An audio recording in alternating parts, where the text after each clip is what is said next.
working on an actual reflex.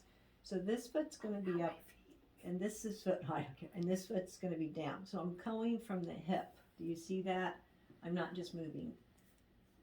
So is he supposed to feel it up in here? yeah. So okay, you don't. Can you put your arm down? Yeah. Mm-hmm. So you're a little stiff here. Stiff. I probably got some tension somewhere in your legs. That's getting better. It'll be so interesting if you can't even be moving. If you're stuck in your body, you are stuck in your head. Mm-hmm. So this I just thought might be a nice thing for him. You just go real slow. If you can increase the speed a little bit, you can. It's actually really great if someone's like in depression and they're stuck.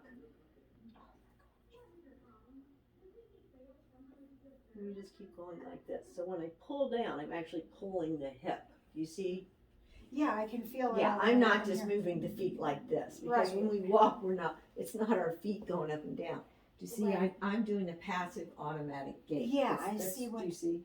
I'm reproducing a reflex that we had in utero and early in life that was the precursor for using our legs to walk. So that when he does get up, It'll he's help kind him of- with walking. It's helping that circuit that's helping him to walk. Okay. And it actually then it's also for like resetting the brain. So I can give you an example once. It's kind of more of a mental health. Well, two things. So one, my mother is older. She's 96. But anyhow, great physical mental health. But I do this on her. I treat her every week. I do this because I want to keep her walking going. I don't want shuffling. It's just this part. There are other things that go for walking, but I always do this. She also had a very traumatic thing happen to her. And so right when I got her out of the environment, I got her at home where the treatment table was. I went to go like this. I couldn't go anywhere. She was so stuck in her head in that trauma. Her body was.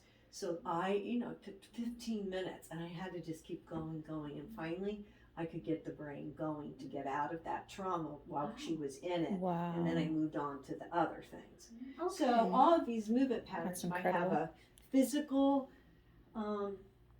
how they're helping us physically, emotionally, cognitively, and how they respond in fight or flight. Okay. Yeah. So, Amazing. yeah.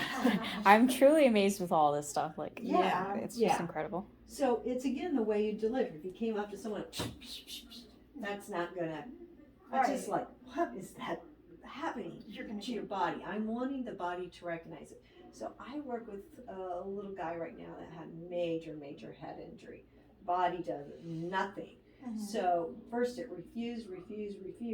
Now when I come up, it just knows this pattern. It just goes into it. And in time, for this person, my goal is that he or she can actively actually begin to do it themselves.